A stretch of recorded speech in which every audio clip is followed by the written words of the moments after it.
স্মরণকালের ভয়াবহ অর্থ সংকটে জাতিসংঘ অবস্থা এমন যে কার্যক্রম চালু রাখতে দাতা দেশগুলোর কাছে বকেয়া অর্থ পরিশোধের অনুরোধ জানাচ্ছেন স্বয়ং জাতিসংঘের মহাসচিব। এ অবস্থায় সারা বিশ্বের অসংখ্য প্রকল্পে অর্থায়ন বন্ধ হয়ে যাওয়ার আশঙ্কা করা হচ্ছে। আর এই সংকটের সরাসরি প্রভাব পড়তে পারে বাংলাদেশে আশ্রিত 10 লক্ষাধিক রোহিঙ্গার ওপরও।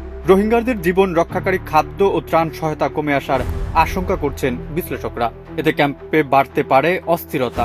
এই পরিস্থিতিতে কেবল মানবিক বিপর্যয় নয়, বরং বাংলাদেশের অভ্যন্তরীণ নিরাপত্তা ও আন্তর্জাতিক মর্যাদার জন্য এক ভয়াবহ সতর্ক বার্তা হিসেবে মানছেন বিশ্লেষকরা। বিশ্বজুড়ে নতুন নতুন যুদ্ধ ও অস্থিরতার কারণে দাতা দেশগুলোর মনোযোগ সরে যাওয়ায় জাতিসংঘের ত্রাণ তহবিলে টান পড়েছে। এর ফলে রোহিঙ্গাদের জন্য বরাদ্দ করা মাথাপিছু খাদ্য সহায়তার পরিমাণ ইতোমধ্যে কয়েক দফায় কমানো হয়েছে। বিশ্লেষকরা বলছেন, পর্যাপ্ত খাবার না পেলে রোহিঙ্গারা জীবন বাঁচানোর তাগিদে ক্যাম্পের কাঁটাতারের বেড়া উপেক্ষা করে বাইরে বেরিয়ে আসবে।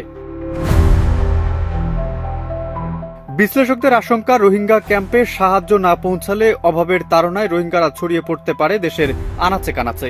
বনাঞ্চল ধ্বংস, অবৈধ শ্রমবাজার দখল এবং স্থানীয়দের সঙ্গে সম্পদের ভাগাভাগি নিয়ে তৈরি হতে পারে চরম সামাজিক অস্থিরতা। ক্যাম্পের আশেপাশে থাকা স্থানীয় বাসিন্দাদের সঙ্গে রোহিঙ্গাদের বড় ধরনের সংঘর্ষের আশঙ্কাও উড়িয়ে দেওয়া যাচ্ছে না।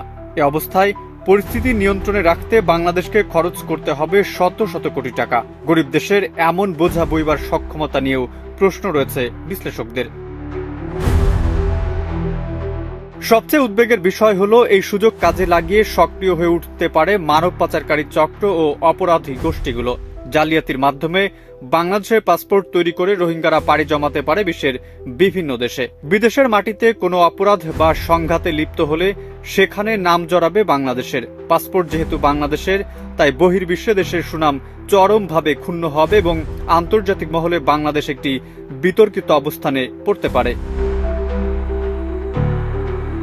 ভৌগোলিক ও সামাজিকভাবে বাংলাদেশ আজ এক কঠিন চ্যালেঞ্জের মুখে।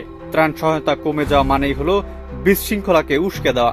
যদি আন্তর্জাতিক সম্প্রদায় এখনই তাদের প্রতিশ্রুতি রক্ষা না করে, তবে এই রোহিঙ্গা সংকট অচিরেই বাংলাদেশের জন্য একটি ভয়াবহ জাতীয় নিরাপত্তা সংকটের রূপ নেবে।